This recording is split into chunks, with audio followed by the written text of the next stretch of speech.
Bonjour à tous, nous sommes ravis de vous accueillir pour cette première table ronde du Club francophone d'écho-endoscopie. Alors c'est l'année des premières. Première d'abord parce que, comme vous pouvez le constater, nous sommes tous en virtuel derrière votre petit écran. Alors ça nous fait pas forcément plaisir. On espère pouvoir tous bientôt vous retrouver derrière un podium et pouvoir discuter, se serrer la main et se congratuler tous ensemble. Et puis c'est aussi la première de l'association du Club francophone d'écho-endoscopie aux sessions de vidéo digeste avec la Société française d'endoscopie digestive, comme vous le savez. Et nous avons la chance donc de pouvoir avoir des cours théoriques de grande qualité que nous allons vous présenter. Et on va commencer par Maxime Palazzo. Un Palazzo en chasse un autre. Et Maxime, tu vas nous présenter quelques nouveautés très intéressantes en hépatologie. Alors on connaissait tous les pathologies avec Xavier Castellani qui nous parlait beaucoup de l'hypertension portale en écho-endoscopie, et tu vas nous présenter une nouvelle perspective en hépatopathie. À toi, Maxime. Merci beaucoup. Alors donc en effet, je vais vous parler donc d'écho-endoscopie et d'hépatopathie et de la question de savoir s'il existe de nouvelles perspectives. Alors, je n'ai pas de conflit d'intérêts. Donc habituellement, nous, endoscopistes et écho-endoscopistes, nous voyons le foie comme sur la figure à gauche, et en fait, les hépatologistes voient plutôt le foie comme ce qu'il y a à droite, avec le lobule et l'organisation en hépatocytes, la vascularisation portale, artérielle, et la triade portale avec les canalicules biliaires. Donc, les nouvelles perspectives, ça va être de passer finalement de notre vision de gauche à une vision microscopique par l'écho-endoscopie. Pour cela, on va parler donc de biopsie hépatique sous écho-endoscopie, d'accès et d'intervention vasculaire hépatique, et puis également de diagnostic de traitement des tumeurs hépatiques, et enfin de la possibilité de drainer des collections hépatiques ou périhépatiques. Classiquement, la biopsie hépatique se fait par trois moyens, par voie percutanée radiologique, par voie transjugulaire et puis par voie chirurgicale. Toutes ces techniques sont potentiellement invasives avec un risque hémorragique et un risque de douleur post-biopsie. Avec une difficulté un peu plus particulière et notamment avec un problème épidémique qui est celui des patients obèses, où il y a une augmentation des difficultés techniques liées à l'épaisseur du tissu adipeux sous-cutané et surtout une augmentation de nombre d'indications de réalisation des biopsies hépatiques avec l'épidémie de NASH. La biopsie hépatique sous écho-endoscopie permet théoriquement d'être moins invasive, avec peut-être un risque hémorragique diminué, peut-être également des douleurs lors du geste et après la biopsie qui seraient également diminuées. Et surtout, pour les patients obèses, il n'y a plus de difficultés techniques liées à ce panicule adipeux. En ce qui concerne donc la biopsie hépatique sous écho-endoscopique, il y a la toute première publication date de 2007. La plus récente méta-analyse montre qu'il existe près de 94% d'histologie contributive. Et il n'y a jamais eu d'études prospectives comparatives, donc on a juste des données sur des études rétrospectives et qui montrent que globalement, il y a une équivalence en termes de qualité des spécimens, que ce soit pour la longueur totale de spécimens, ainsi que pour le nombre de triades portales qui peuvent être analysées, en sachant qu'il y a quand même une tendance à une supériorité de la voie percutanée sur l'écho-endoscopie, qui elle-même serait meilleure que la voie transjugulaire. Il y aura également moins de complications sévères et en particulier moins d'hémorragies graves et moins de complications liées à l'abord pariétal comme des pneumothorax. Comment fait-on la biopsie hépatique sous écho-endoscopie ? On utilise un écho-endoscope linéaire, on va repérer le foie, en général le foie gauche, mais il faut savoir qu'il y a la possibilité également de repérer le foie droit par voie transbulbaire. On va utiliser des aiguilles de grand diamètre, 19 gauche, en sachant que la 19 gauche serait supérieure aux aiguilles de 22 gauche pour la qualité des spécimens. Là encore, certains travaux mettent en évidence que les aiguilles de nouvelle génération coupantes sont meilleures que les aiguilles standards. Il faut une longueur minimale de parenchyme à traverser, au minimum 3 cm, mais plus il y a de parenchyme à traverser, mieux c'est. Il faut réaliser du fanning, réaliser plusieurs passages. Lorsqu'on fait des prélèvements de façon bilobère, on réduit les fluctuations d'échantillonnage, et c'est un des avantages de la biopsie sous écho-endoscopie par rapport à la voie percutanée. Et enfin, dans tous les papiers mettent en évidence que l'irrigation de l'aiguille peut être préférable, en tout cas en termes de fragmentation des prélèvements qui peuvent gêner les anapathes. En ce qui concerne les complications de cette biopsie sous écho-endoscopie, la douleur abdominale reste fréquente. Alors il n'y a pas de douleur abdominale au moment du geste puisque la plupart du temps ce geste est réalisé sous sédation ou sous anesthésie générale au propofol. En revanche, les douleurs abdominales post-ponction sont toujours prévalentes. Ces douleurs seraient augmentées lors de l'utilisation d'aiguilles coupantes, probablement parce qu'on coupe la capsule hépatique, et le risque hémorragique reste très faible. Une chose à savoir en termes de difficultés techniques, c'est que lorsqu'on s'adresse à des patients avec stéatose hépatique, l'échogénicité du foie et de la rate sont très similaires, et sur des très gros foies, il peut y avoir parfois des problèmes. Il y a eu des cas décrits d'erreurs de ponction. En revanche, on n'a aucune donnée faite chez les patients à risque hémorragique fort, puisqu'il n'y a eu aucune étude faite chez des patients avec des plaquettes, une thrombopénie inférieure à 50 000 et un TP inférieur à 50%. Donc on ne sait pas si chez ces malades, ça pourrait remplacer la transjugulaire par exemple. On va parler maintenant de l'accès et des interventions vasculaires. Et l'accès principal qui nous intéresse, ça va être l'accès à la veine porte. Alors, pourquoi l'accès à la veine porte est intéressant? Parce que finalement, ça va peut-être nous permettre de mesurer la pression portale, de prendre en charge certaines thrombospores particulières, de prélever du sang portal et enfin d'injecter des molécules intraportales. On parlera après dans un deuxième temps d'un abord vasculaire, non pas directement intrahépatique, mais d'une complication de la cirrhose avec les varices gastriques. Comment faire l'accès à la veine porte sous écho-endoscopie? Il y a deux voies d'accès, soit une voie extrahépatique par voie transduodénale, qui paraît très simple puisque finalement par voie transbulbaire on voit très aisément la veine porte, il y a très peu de distance, ça pourrait paraître très facile. Néanmoins, le risque hémorragique est probablement augmenté. Et enfin, un deuxième accès qui sera à mon avis à privilégier, qui est celui d'un accès intrahépatique par voie transgastrique via la veine portale gauche. Là, le gros avantage, c'est le risque de saignement qui est probablement diminué puisqu'on va traverser du parenchyme hépatique qui va faire tampon et qui va éviter le saignement post-ponction. Pourquoi mesurer la pression portale de façon classique? Premièrement parce que c'est finalement de façon isolée le meilleur indicateur pronostique dans la cirrhose. On le fait très peu parce que c'est pas accessible et ça consiste de façon transjugulaire à faire une mesure de la pression portale de façon indirecte, c'est-à-dire qu'on va gonfler un ballonnet bloqué contre la veine porte et on va obtenir une pression par ce biais-là.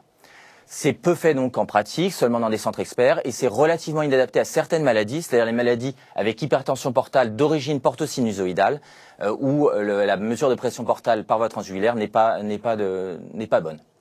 Et donc il existe réellement un intérêt à avoir une technique simple et reproductible. Qu'est-ce que ça va être cette technique simple et reproductible? Ça va être potentiellement la mesure de pression portale.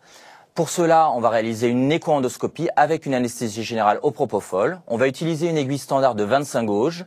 On va réaliser plusieurs mesures successives et mesurer une pression moyenne. Le patient aura une antibioprophylaxie.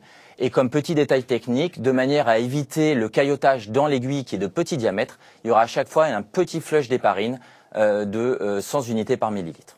Voici sur le schéma le petit manomètre de pression qui est adapté directement sur un cathéter lui-même fixé à l'aiguille pour mesurer la pression. Voici comment ça va se faire. Donc là, on est en transgastrique, on regarde le foie et on voit très bien la veine cave et la veine sushépatique. On va ponctionner donc de façon conventionnelle la veine sushépatique avec une aiguille de 25 gauche, flusher à l'héparine, positionner le manomètre sur la ligne axillaire, donc au même niveau que le cœur chez un patient en décubitus dorsal.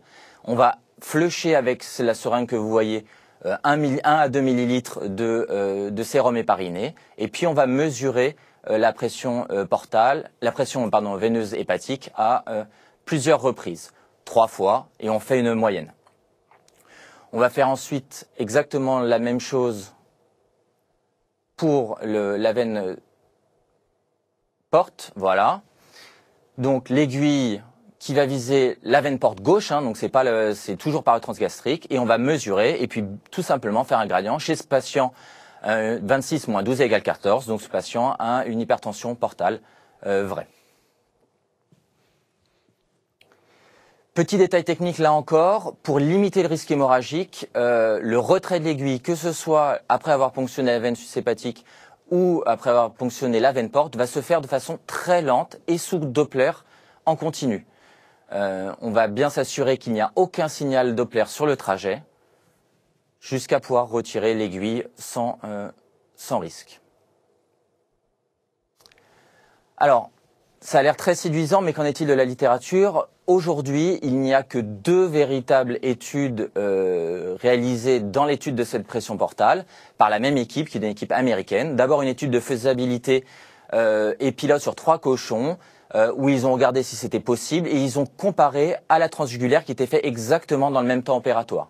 Et ce que vous pouvez noter, c'est que vous avez des courbes parfaitement linéaires avec des coefficients de corrélation qui sont quasiment à 1, donc vraiment les mêmes données en termes de mesure de pression. La même équipe a ensuite embrayé chez des patients, toujours en étude pilote, chez 28 patients, avec là un succès technique de 100%, aucune complication hémorragique ou infectieuse en particulier. Et il y avait une très nette corrélation avec l'hypertension portale clinique, que ce soit sur l'évaluation des varices, la présence d'une gastropathie d'hypertension portale, d'une thrombopénie ou l'existence d'une cirrhose prouvée histologiquement. Donc une claire corrélation entre la mesure de pression portale faite sous écho-endoscopie et ses paramètres clinico-biologiques. Quelles sont les autres applications théoriques de l'abord portal? Ça va être de prendre en charge certaines thrombosportes et notamment de pouvoir ponctionner certains thrombus pour obtenir une preuve anatomopathologique lorsqu'il existe un diagnostic différentiel entre une thrombosporte cruorique versus une thrombosporte d'origine tumorale. On pourra probablement dans l'avenir, même s'il n'y a pas de data, réaliser des thrombolyses in situ des thrombosportes chez les patients par exemple en attente de greffe hépatique. Le prélèvement de sang portal sera également intéressant avec la recherche de cellules tumorales circulantes. Peut-être que dans l'avenir, l'embolisation portale pourra être réalisée, comme les radiologues, pour obtenir des hypertrophies segmentaires. Et enfin, on pourra injecter des molécules intraportales, en particulier la chimiothérapie, à l'image de ce qui est fait dans les chimiothérapies intra-artérielles, avec une augmentation des contractions intra-hépatiques et une diminution des concentrations systémiques. Voici notamment un papier, là encore pilote, chez des cochons, où on voit très bien une augmentation très nette du taux de chimiothérapie intrahépatique et une diminution du taux systémique de chimiothérapie. Et vous voyez bien sur le schéma la présence des billes chargées de chimiothérapie au sein des sinusoïdes hépatiques. Pour ce qui est des traitements des varices gastriques, on sait très bien que le saignement sur rupture de varices gastriques est un événement grévé d'un pronostic sombre, que classiquement on réalise plus volontiers l'injection de cyanoacrylate par rapport à la ligature de varices, parce que la ligature de varices, même si elle est très simple, a une efficacité moindre et un risque de récidive hémorragique important. Néanmoins, un contexte hémorragique, l'injection de cette colle est parfois difficile, avec notamment un risque de migration systémique de colle. Voici donc la technique sous écho-endoscopie qui a été développée. C'est donc notamment les Sud-Américains et les Américains qui ont développé ceci. Vous voyez donc très bien la varice sous Doppler. Nous sommes par voie transgastrique avec un flux Doppler important. On va donc la piquer directement à l'aide d'une aiguille de 19 gauche. Voici l'injection de la varice, puis pousser un coil radiologique et enfin injecter la colle de manière à obtenir une oblitération complète de la varice, tant sur le plan angiographique que sur le plan échographique avec un Doppler qui ne montre plus de vascularisation. Et voici l'aspect post-injection avec aucun saignement et un aplatissement net de la varice. Alors qu'est-ce qu'il en est de cette technique par rapport aux autres techniques habituelles? Alors, il n'y a jamais eu d'essai randomisé qui a donc de la technique d'injection de colle sous écho-endoscopie par rapport à l'injection standard. A priori, c'est supérieur, mais le risque embolique est augmenté. Qu'il n'y a pas non plus de comparaison randomisée entre les coils et la colle. Les résultats sont, semble-t-il, identiques, mais avec un risque d'embolie augmenté lorsqu'on injecte de la colle. Et en revanche, il existe une seule étude randomisée contrôlée comparant la combinaison de l'injection de colle avec des coils par rapport à des coils en monothérapie. Et cette combinaison est supérieure en termes de récidive hémorragique et de nécessité de réintervention sur les varices. Autre technique, intervention qui pourrait être réalisée sous écho-endoscopie, mais qui pour le moment est strictement expérimentale avec seulement 2 travaux dans la littérature, ce serait de réaliser un TIPS, donc un shunt portosystémique sous écho-endoscopie. Voici une image de shunt portosystémique chez le cochon réalisée grâce à une prothèse d'apposition luminale. Pour le moment, tous ces travaux sont purement expérimentaux, mais on pourrait imaginer dans le futur un développement de cette technique. Pour ce qui concerne les tumeurs hépatiques, l'apport de l'écho-endoscopie par rapport à la radiologie, c'est l'accessibilité de certains segments, le segment 2, le segment 3 et le segment 1. Différentes méthodes ablatives ont été utilisées sous écho-endoscopie. La mieux documentée a été l'alcoolisation des tumeurs hépatiques et des kystes. En ce qui concerne les autres techniques comme la cryothérapie, l'utilisation du laser, de l'écho-endoscopie avec haute intensité de faisceau ou de la photothérapie, il s'agit simplement de séries de cas ou d'études animales. Donc pour le moment, ces techniques ne sont pas du tout validées. Peut-être que la technique d'avenir, puisqu'elle se développe dans d'autres segments de l'écho-endoscopie, est celui de la radiofréquence hépatique, puisque nous avons aujourd'hui des aiguilles qui permettent de réaliser facilement et avec des profils de sécurité satisfaisants des radiofréquences. Et voici un papier d'une équipe italienne où ils ont réalisé une radiofréquence d'un CHC à la jonction segment 2, segment 3 avec une très très bonne efficacité et sans aucune complication. Et enfin, le drainage des collections hépatiques. Les collections hépatiques qui peuvent être drainées sont des complications post-opératoires ou spontanées en rapport avec des abcès. La technique de réalisation est strictement identique à celle du drainage des pseudokystes pancréatiques. La première publication d'un drainage de collection hépatique a été réalisée en 2005.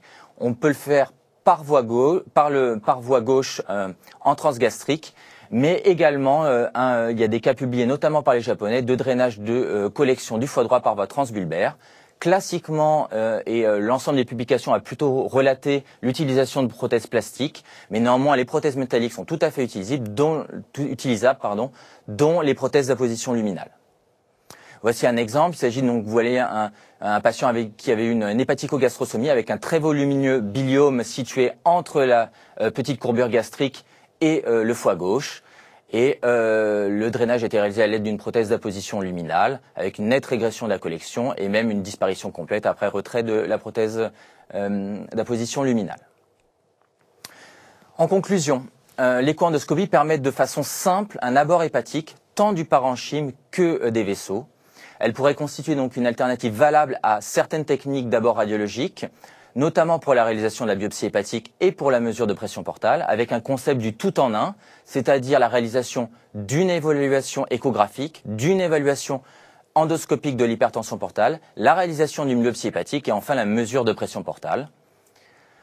Que l'écho-endoscopie permet de traiter les varices gastriques en cas d'hypertension portale et qu'aujourd'hui, ça doit à mon avis devenir le gold standard pour le traitement de ces complications. Elle permet également de traiter les collections hépatiques. Et enfin, l'abord de la veine porte offre des perspectives très intéressantes en onco-endoscopie, notamment par le prélèvement de sang portal dans les cancers digestifs et par l'injection de molécules intraportales. Et enfin, il reste à mettre au point des mesures ablatives de qualité pour permettre de traiter finalement toutes les tumeurs localisées dans les segments 1, 2 ou 3. Je vous remercie. Merci Xasim. Alors, voici une zone de convergence avec nos collègues hépatologues qui sera plutôt bénéfique, on pense. Réponse courte pour une question très courte. Parce qu'on est déjà un petit peu en retard, la sédation, lorsqu'on fait l'écho-endoscopie, est-ce qu'elle va modifier les paramètres de pression? Est-ce qu'il y a des données là-dessus? Puisque, à la différence de ce qu'on peut faire par voie radiologique, il y a une sédation. Oui, alors, il n'y a pas de données sur la question, mais ceux qui ont fait les études Princeps l'ont fait toujours sous sédation pour des raisons de confort de réalisation. Et semble-t-il, dans leurs travaux, il n'y avait pas de modification. Bon, très bien, parfait. À voir, on voit que ça bouge beaucoup, c'est très intéressant. Et on te remercie, on va passer à toi, Erwan. 15 minutes, enfin 10 minutes de présentation et 5 minutes de questions. Tu vas faire le point sur l'élastographie qu'il faut un petit peu dépoussiérer parce qu'on avait toujours beaucoup d'attentes autour de cette technique-là. Et puis on espère que ça bouge aussi. J'espère aussi. Je vais essayer de vous en parler. Donc l'élastographie en 2020 était le sujet qui m'a été proposé. Je n'ai pas de lien d'intérêt. Je reviens très rapidement sur les principes de l'élastométrie. Vous savez qu'en fait c'est la mesure de la densité des tissus en utilisant les ultrasons et que le faisceau ultrasonore réfracté par un tissu va être d'autant plus modifié que le tissu se déforme, soumis à une compression et qui se déformera moins si le tissu est très dur, bien entendu. Il existe deux types d'élastographie. Pardon. L'élastographie de contrainte ou strain élastographie qui mesure le degré de déformation d'un tissu soumis à une compression on va dire naturelle, c'est-à-dire les mouvements cardiaques, l'appui de la sonde, la respiration. C'est une compression qui n'est pas calibrée et on va évaluer cette densité de la zone cible par rapport au tissu adjacent. C'est donc une évaluation relative par rapport au tissu environnant.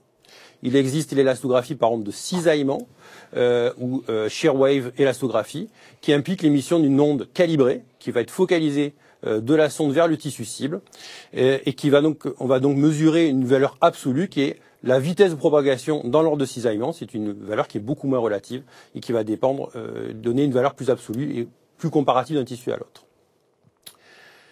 Donc la strain élastographie, c'est celle qui a été développée en premier en écho-endoscopie. Le logiciel est intégré dans les échographes depuis 2006. Ça permet une analyse en temps réel, que ce soit la sonde radiale ou les sondes linéaires. On va sélectionner la fenêtre, comme c'est visualisé dans la vidéo, en occupant à peu près 50% de lésions, 50% de tissu environnant. Et la visualisation se fait sous une échelle de couleurs qui va du bleu le plus dur jusqu'au rouge le plus mou. Bien sûr, on va utiliser la compression, alors l'utilisation des vaisseaux, le mouvement respiratoire, la pression de la sonde sur la paroi digestive. Les limites, c'est qu'on ne peut pas analyser les liquides, qui sont vaisseaux ou les os, alors dans la fenêtre, ou même si c'est à côté de la fenêtre, il faut faire attention et éviter d'avoir des interpositions liquidiennes, notamment vasculaires, dans la fenêtre. Alors, comment on analyse les résultats? Plusieurs façons. Une analyse qualitative, en fait, on va se baser sur l'aspect visuel de la colorimétrie. Donc, vous voyez que c'est très dynamique. Hein, selon la compression, ça change tout le temps. Si on prend une image figée, forcément, on va avoir c'est très subjectif parce que je choisis un peu souvent la couleur par rapport à ce que je veux attendre comme résultat. Alors, il y a des façons de moyenner, c'est-à-dire qu'on peut utiliser sur l'appareil d'échographie de sélectionner non pas une image, mais une séquence vidéo par rapport notamment à la courbe de compression qui est visualisée sous cette sinusoïde. Et on peut sélectionner ce petit box et le logiciel va moyenner les données de densité sur cette fenêtre-là. Donc ça permet de ne pas choisir une image, mais une séquence. C'est quand même encore un peu subjectif. Et pour apprécier ça, ont été développés des scores d'élasticité qui vont du vert au plus bleu. Donc plus c'est bleu, plus c'est hétérogène, plus souvent c'est tumoral. Plus c'est vert, plus c'est homogène, plus c'est en théorie bénin, ou du moins aussi dense que le tissu adjacent. Comment quantifier? On a été développées des analyses semi-quantitatives qui sont peut-être un peu moins subjectives que l'analyse qualitative. Deux manières. Le strain ratio, qui a été le premier évalué, qui compare en fait, on va mettre un curseur sur la zone cible, celle que l'on va analyser, qui est la zone bleue sur cette image, et on va prendre une deuxième zone, par exemple là sur cette image que je peux pas vous montrer avec la flèche, qui est tout en haut dans une zone rouge, plus molle entre guillemets, et on va évaluer la différence de ratio entre ces deux zones. Alors le problème, c'est le choix de la zone de référence. Donc dans les premiers papiers, effectivement, on disait, on prend la zone cible et la zone la plus souple, la plus rouge à côté. Alors, en fait, il y a eu des études sur Phantom qui ont montré qu'en fait, la zone cible et la zone de référence doivent être soumises à la même compression. Sinon, les résultats ne sont pas interprétables. Donc, en théorie, il faut qu'ils soient au même niveau et il faut s'assurer que la compression qu'on exerce sur le tissu cible et le tissu adjacent soit exactement la même, ce qui est très compliqué, notamment en endoscopie, on ne peut pas calibrer ce qu'on fait. Par contre, il n'y a pas d'impact de la taille de la fenêtre sur les résultats. Donc, ça pose un problème de choix de référence. Analyse semi-quantitative, deuxième technique, l'histogramme. On va sélectionner la zone cible et là, il y a le logiciel va calculer en fait une analyse colorimétrique. Il va donner un chiffre moyen de couleur sur cette zone. Il y a toujours le problème de la subjectivité du choix d'image. Par contre, l'analyse de couleur est plus objective.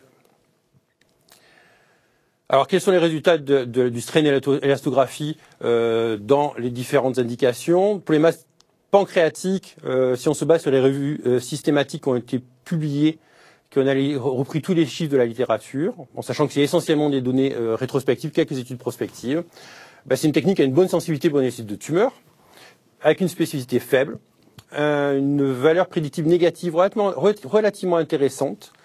Et il n'y aurait pas de différence entre les méthodes qualitatives ou semi-quantitatives entre le strain ratio et le strain histogramme. Le problème, c'est que les études qui sont incluses dans ces revues systématiques sont très hétérogènes. Aucune technique dans la littérature n'est vraiment standardisée. Tous les cut-offs de strain ratio ou de strain histogramme ont été utilisés. Et donc, en fait, on poule des données qui sont complètement différentes. C'est, à mon sens, difficile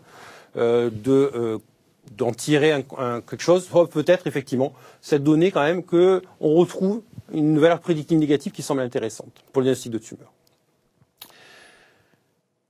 Échographie contraste, on en reparlera dans notre session lors de ce vidéo digeste. On sait que ça a un impact majeur pour l'appréciation des lésions tumorales pancréatiques. Est-ce que de combiner élastographie et contraste, ça fait mieux que contraste tout seul ou élastométrie tout seul?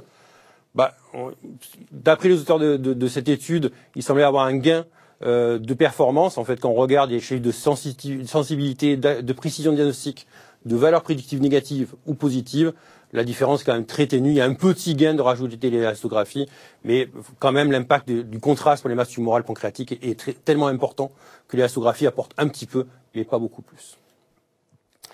Alors par contre, c'est un outil qui est intéressant pour évaluer la fibrose pancréatique. On sait qu'il y a une corrélation entre la fibrose et la densité pancréatique mesurée en élastographie, que ce soit percutanée ou sous écho-endoscopie, avec une bonne concordance avec les pièces opératoires. Il y a plusieurs études qui vont dans le même sens et qu'il y a une bonne corrélation entre le score d'élastographie, qui soit mesuré par le strain histogramme ou le strain ratio, et les critères de Rosemont, par exemple, avec peut-être un peu moins de subjectivité sur ces valeurs-là par rapport aux critères de Rosemont. Donc c'est pas inintéressant dans ce sens-là pour éventuellement le diagnostic de pancréatite chronique débutante. Pour les adénopathies, notamment tumorales, on savait qu'il y avait une corrélation entre l'aspect colorimétrique sur les scores d'élastométrie quantitatif et le type tumoral. On avait été un peu refroidi en 2012 par l'étude de Larsen qui était intéressante puisqu'il avait fait une mesure d'élastographie sur un ganglion, marqué ce ganglion avec un marqueur radio-opaque métallique, repéré en péropératoire ce ganglion et analysé ce ganglion-là et comparé entre l'élastographie de ce ganglion, donc c'était pas le statut N+, ce ganglion-là versus l'anapathe. Et la précision diagnostique, finalement, l'élastographie pour le diagnostic de tumeur était de l'ordre de 70%, ce qui était quand même pas très avec une sensibilité également de 70%, 75% également. Donc on était un peu refroidi de ce côté-là. Et il y a une étude plus intéressante récente sur les colonoscopies transbronchiques. Alors là, c'est une étude randomisée sur 100 patients, 50 patients par groupe, biopsie juste sur les données échographiques ou biopsie dirigée par l'aspect en élastographie pour choisir le ganglion à biopsier. Et en fait, quand on rajoute l'élastographie pour choisir le ganglion à prélever, on a moins de biopsies non contributives et on a une meilleure précision diagnostique sur le diagnostic tumoral pour ces patients. Donc ça semble quand même intéressant sur une étude qui était bien faite, randomisée, avec pas mal de patients. Alors, le futur, c'est peut-être d'avoir quand même des analyses plus objectives et d'utiliser donc le ShareWave qui est utilisé en percutané que pour l'élastographie hépatique notamment. C'est beaucoup très récent en écho-endoscopie. C'est intégré aux derniers échographes. Donc on utilise une onde de cisaillement calibrée et on va mesurer la vitesse de cisaillement sur une dizaine de mesures et on fait la moyenne sur ces mesures. Donc là, c'est très préliminaire. Il y a 2 études publiées actuellement. Un sur la fibrose pancréatique, où là également on a un bon concordance par rapport aux critères de Rosemont, sur une étude qui incluait 50 de patients, dont 30 normaux et une dizaine qui avaient des pancréatites chroniques calcifiantes évidentes et quelques patients qui étaient suspects de pancréatite chronique calcifiante. Ça semble intéressant. Une deuxième étude sur les masses tumorales pancréatiques versus ShareWave élastographie versus strain histogramme, où il n'y avait pas de corrélation. C'est-à-dire que le ShareWave ne montrait pas de bons résultats pour le diagnostic de tumeur pancréatique solide. Par contre, l'élastographie standard, celle qu'on faisait avant, le strain histogramme, a été bien corrélé avec le diagnostic de cancer du pancréas. C'était une étude sur une quarantaine de patients, là aussi. Il faudra d'autres études pour savoir quelle est la pertinence exacte de ces techniques. Alors finalement, où on est en 2020, j'ai l'impression qu'on en est à peu près pareil qu'il y a quelques années. On a toujours un problème de standardisation des techniques, et tant qu'on n'aura pas résolu ce problème, on ne pourra pas avancer pour savoir quelle est la bonne place de ces techniques. Le strain histogramme, je l'ai dit, dans les études, ne ressort pas comme mieux que le strain ratio en termes d'analyse semi-quantitative. Néanmoins, sur le plan physique, ça semble un peu plus solide que le strain ratio en termes de données. C'est le ShareWave qui va probablement tout changer. Il faut que ce soit le futur standard, ce que j'espère, parce que ça permettra enfin d'avoir des mesures vraiment objectives. Et quelle place actuellement dans l'arsenal? Ça remplace pas la biopsie, nous sommes d'accord là-dessus. Pour les masses pancréatiques, je pense que l'intérêt c'est la valeur prédictive négative en associant à le contraste. Si on a une biopsie négative, qu'on a un doute, ça peut nous renforcer pour dire non, effectivement, c'est peut-être un vrai négatif, le patient n'a pas de cancer. Avec le reste des éléments, la clinique, la radiologie, ça fait des arguments en plus. Pour l'adénopathie tumorale, je pense que c'est la meilleure indication. Ça permet probablement de mieux cibler la biopsie en cas d'adénopathie multiple. Et la place pour la fibrose pancréatique, c'est intéressant, mais quelle est la place sur le plan clinique pour ces patients-là? Elle reste à déterminer pour moi par rapport aux critères de Rosemont qui sont quand même pas si compliqués et puis l'histoire naturelle de ces patients. Voilà, je vous remercie. Merci Erwan. Tu as bien dépoussiéré, bravo. On voit quand même que on en est toujours à peu près au même point et qu'on manque d'objectivité avec l'élastographie. Et donc moi, ma seule question, c'est toi, avec ta plateforme, avec ton patient, dans ta structure, finalement, est-ce que tu le fais à tous les patients? Est-ce que tu mets toujours un petit coup d'élasto pour tous tes malades? Ou finalement, est-ce que tu te limites aux adénopathies, comme tu nous l'as montré? Que fais-tu finalement? Moi, je m'en sers essentiellement dans deux indications. Pour les adénopathies, lorsqu'il y en a plusieurs et que j'ai un doute, que je ne sais pas laquelle biopsier, ça peut arriver sur les critères. Et deuxièmement, pour une image pancréatique douteuse, où je ne sais pas si c'est une image construite ou pas construite, où je vais faire où j'ai un doute sur l'image, je vais faire du contraste, je vais faire l'élasto, mais si l'image tumorale, ou finalement le contraste seul souvent me suffit, mais si ça peut arriver qu'on ait une doute sur une petite image ou que le contraste soit pas disponible ce jour-là, mais c'est vraiment l'image douteuse où je m'en servir. Et est-ce que tu l'utilises pour orienter la zone que tu vas biopsier dans une tumeur? Non, jamais. C'est trop difficile, très probablement. C'est mon sentiment aussi, mais c'est trop fluctuant dans le temps. Après, ça change tout le temps. Dès qu'on appuie, ça change. Non, je m'en sers pas. D'accord. Autant on peut se servir de contraste, à mon avis, sur une masse pancréatique, vraiment se cibler sur la zone hypovasculaire. Autant en élastométrie, je suis pas certain. Donc on voit bien qu'on a besoin d'une cartographie quantitative précise avec ces types de techniques élastographiques pour pouvoir être un petit peu plus à l'aise et pouvoir les utiliser en pratique courante. Ouais. Merci Erwan. On va passer au dernier topo. On a notre ami collègue anatomopathologiste qui est là, Jérôme Cros, qui va nous faire un petit retour sur les apports histopathologiques des fameuses aiguilles coupantes versus la cytologie. Merci Jérôme. Bonjour à tous, merci pour l'invitation. Donc la question était de savoir, est-ce que finalement les aiguilles coupantes font mieux que la cytologie? Est-ce qu'on en a besoin aujourd'hui en pratique clinique? Aussi mes conflits d'intérêts qui n'ont rien à voir avec la présentation. Donc juste pour que tout le monde soit sur la même page, voilà ce qu'on peut faire aujourd'hui avec un prélèvement issu de l'écho-endoscopie. Le plus simple, c'est ce qu'on appelle la cytologie conventionnelle, c'est des étalements, les petits fragments sont étalés, et puis on peut faire différentes colorations. On a, si on utilise un liquide particulier, on peut faire une cytologie un tout petit peu différente qu'on appelle la cytologie monocouche. Les cellules sont plaquées sur un filtre, c'est ce que vous avez au milieu de l'écran. Ça donne encore une image cytologique avec parfois des fragments un tout petit peu plus gros. Et puis si on a des fragments vraiment de bonne taille, on peut faire comme on ferait avec une biopsie digestive haute ou avec une pièce opératoire, finalement les regrouper et les inclure dans un bloc en paraffine après fixation en formol et ensuite faire de l'histologie classique, ce qu'on appelle un peu la microhistologie. Donc les deux techniques en haut, c'est ce que vous verrez dans la littérature appelée un peu FNS, c'est-à-dire Fine Needle Aspiration. Donc c'est souvent plutôt des aspirats avec des cellules dissociées. Et puis ce qu'on appelle maintenant un peu FNB, les Fine Needle Biopsies, sont plutôt ce qu'on appelle donc les micro-blocs avec tous les petits fragments rassemblés. Donc clairement, s'il n'y a pas de fragments, si on n'a que des petites cellules qui flottent qu'on ne peut pas rassembler, il n'y aura pas d'histobloc. Donc pourquoi il faut s'embêter à faire plus qu'un smear, alors que souvent on peut avoir le diagnostic? Vous voyez que finalement pour l'étude des cellules, les critères cytologiques, la cytologie fait aussi bien que l'histobloc. Par contre, on n'a souvent pas accès à l'architecture des lésions et parfois ça aide beaucoup pour le diagnostic. On n'aura pas du tout accès à l'architecture du stroma et ça parfois le rapport entre les cellules tumorales et leur stroma c'est très important pour le diagnostic, notamment pour les lésions pancréatiques. Et donc, on n'a pas ce type de rapport sur des cytologies conventionnelles. Et puis, le tissu sain est beaucoup moins bien visible, en tout cas moins bien individualisable. Alors, sur une cytologie, on peut quand même faire plein de choses. Avant les micro-histologies ou les microblocs, on a toujours fait plein de choses. On peut faire les colorations spéciales, par exemple, mettre en évidence du mucus.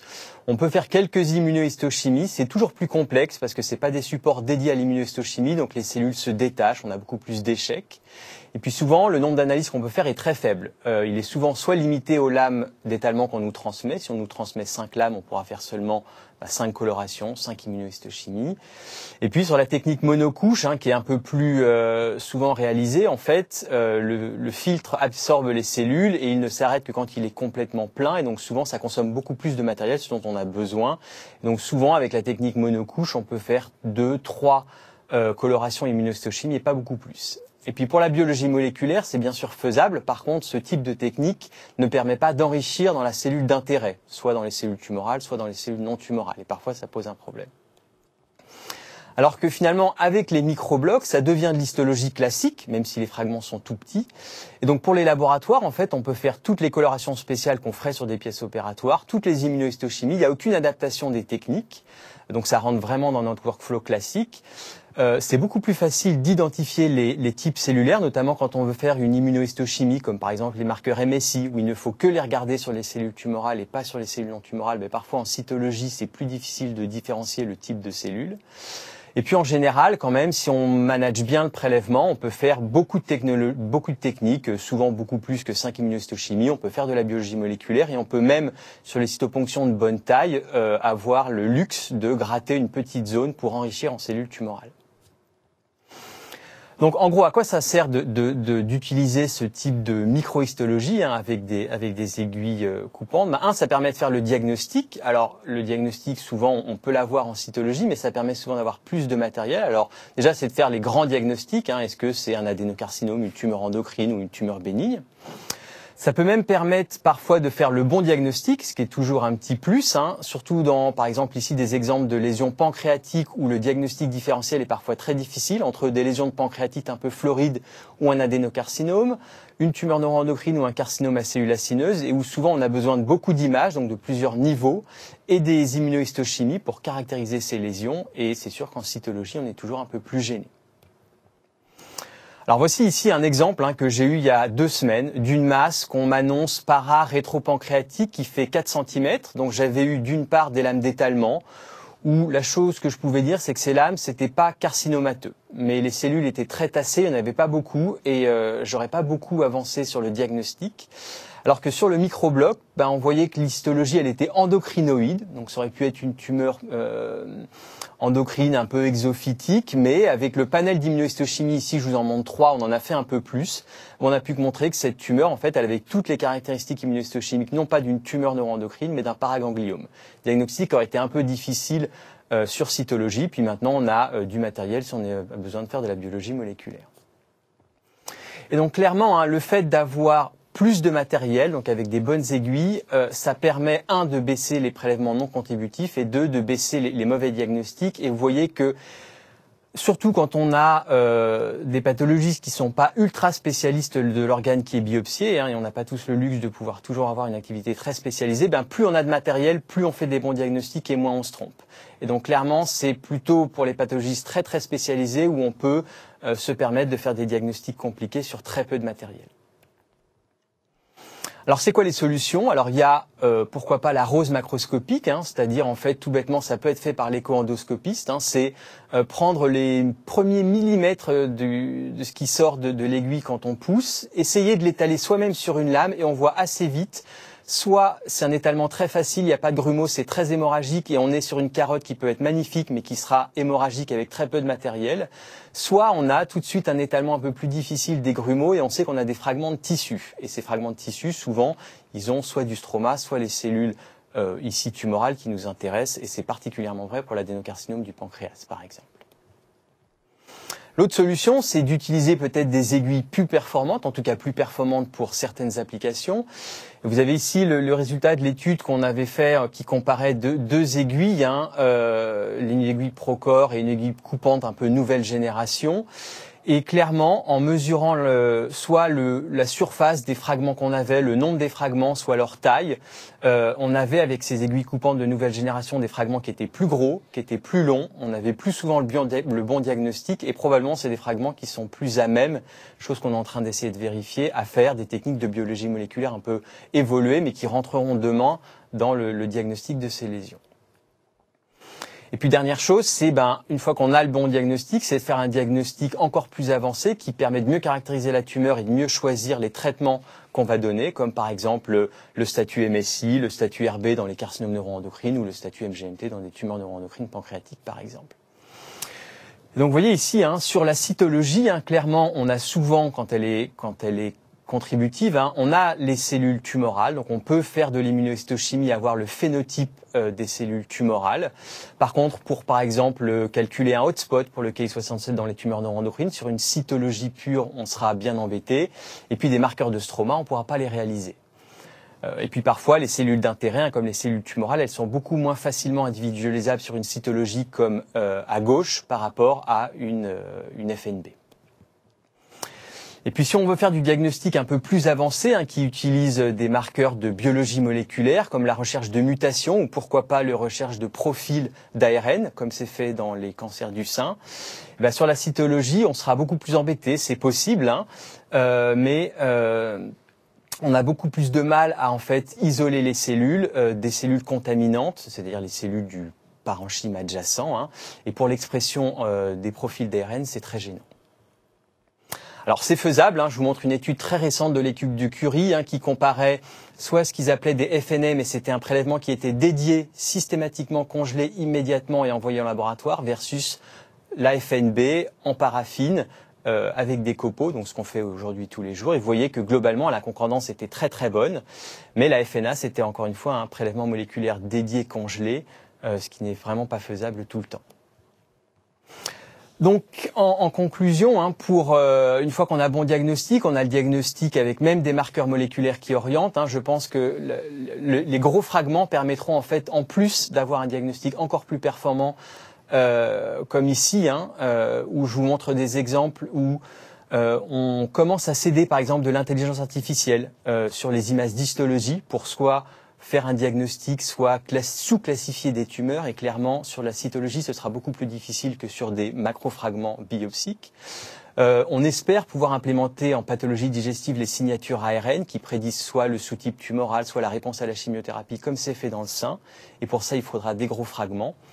Et puis, on sait maintenant, par exemple, à partir de microfragments, mettre ces microfragments en culture, avoir des banques de tumeurs qu'on peut exposer à des chimiothérapies, comprendre pourquoi telle tumeur est sensible ou résistante, développer une signature qu'on implémente ensuite en routine sur des prélèvements, par exemple, fixés en formol incluant paraffine. Donc, en conclusion, sur la cytologie, on peut presque tout faire, c'est juste que tout est plus compliqué. L'expertise est beaucoup plus spécifique, il faut souvent des techniques dédiées, et donc dans un laboratoire, c'est un peu plus désorganisant. On n'a pas d'analyse de l'architecture, on n'a pas d'analyse du stroma, et donc pour des tumeurs complexes ou des diagnostics différentiels difficiles, ou quand on a très peu de matériel, ça peut gêner un pathologiste un peu plus généraliste. Le nombre d'analyses qu'on peut faire sur ces prélèvements, il est clairement limité par rapport à un bloc en paraffine. Et puis le plus important, c'est qu'en fait, la conservation, les blocs en paraffine peuvent être conservés des dizaines d'années. On peut faire des études rétrospectives, valider des marqueurs pour améliorer la prise en charge. Et sur les lames de cytologie, elles se conservent moins bien. Tout est plus compliqué. Voilà, je vous remercie. Merci Jérôme, c'était très intéressant. Alors finalement, deux petits points très très pratiques. Est-ce que moi, écho-endoscopiste, à la fin de mon compte rendu, je peux marquer à confronter à l'histologie maintenant de manière systématique lorsque j'ai fait un prélèvement avec une aiguille coupante?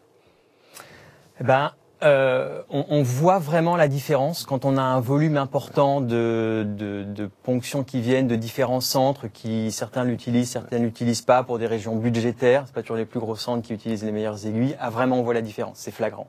Ouais. Donc clairement, les aiguilles coupantes pour les diagnostics difficiles, et je pense en fait même pour tous les diagnostics, parce que aujourd'hui, c'est sûr que, encore une fois, la cytologie fait le job. On répond c'est un cancer, c'est pas un cancer. Demain, il faudra répondre c'est un cancer de type A avec tel marqueur de phénotype, etc., etc. Et là, la cytologie fera plus difficilement le job. Et donc, est-ce que finalement, vous êtes aussi plus serein? Parce que moi, mon anatomopathologiste souvent me dit « Geoffroy, je passe des mauvaises soirées parce que des fois, je ne sais pas te répondre ». Est-ce que vous, quand même, avec le temps, avec les années qui passent, quand vous recevez notre matériel, vous êtes un petit peu plus serein, où il y a un degré de confiance un petit peu plus élevé, notamment? Clairement. C'est-à-dire qu'avec les microfragments, encore une fois, ça apporte, par exemple, le parenchyme sain, souvent à côté, ça apporte le rapport entre la cellule tumorale et son stroma.